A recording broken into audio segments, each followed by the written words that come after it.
Assalamualaikum warahmatullahi wabarakatuh. Isma Putri Lia Agustin dari kelas 20 BSAB. Baiklah, di sini saya akan menjelaskan dari teori, yaitu landasan teori di dalam pembelajaran bahasa dan falsafahnya.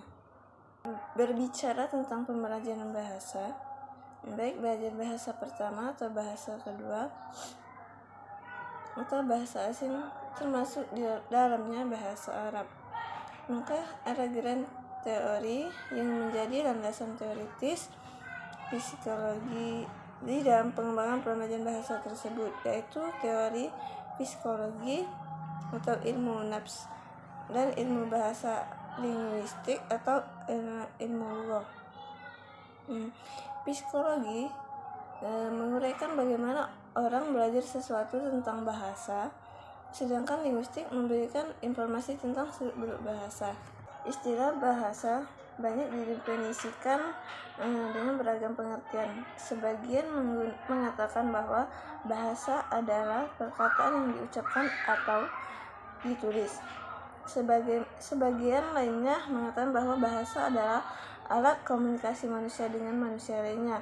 Bahasa adalah ungkapan, pikiran, dan perasaan manusia yang secara teratur menyatakan dengan memakai alat bunyi. Metode yang dapat memudahkan proses belajar mengajar suatu bahasa yaitu adalah teori ilmu jiwa atau psikologi ilmu nafsi.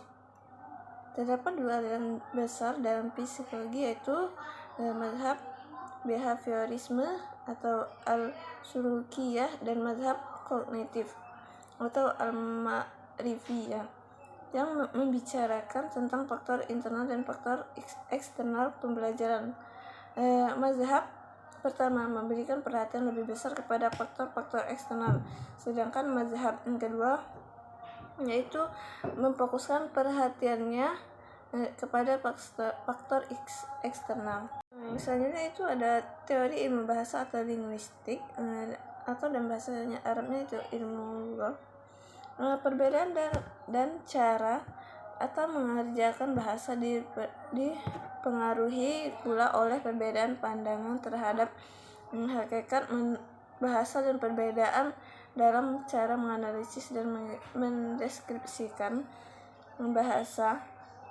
Pada bagian ini akan dikemukakan dua aliran paling penting saat ini dalam ilmu bahasa linguistik, yaitu aliran strukturalisme dan aliran transformasi atau generatif. Para ahli menelusuri bentuk-bentuk baru cara mengerjakan aspek bahasa, kemudian lahirlah tata bahasa struktural yang mengakar filsafat behaviorisme. Yang pertama yaitu ada aliran strukturalisme. Aliran ini dipelopori oleh linguis dari Swiss, Ferdinand de Saussure, tahun 1857 sampai 1913, dan dikembangkan lebih lanjut oleh Leonard Bloomfield. Aliran strukturalisme ini memiliki pandangan tentang hakikat bahasa, antara lain yaitu bahasa itu adalah ujaran atau lisan. Yang kedua, kemampuan bahasa diperoleh melalui kebiasaan yang ditunjang dengan latihan dan penguatan.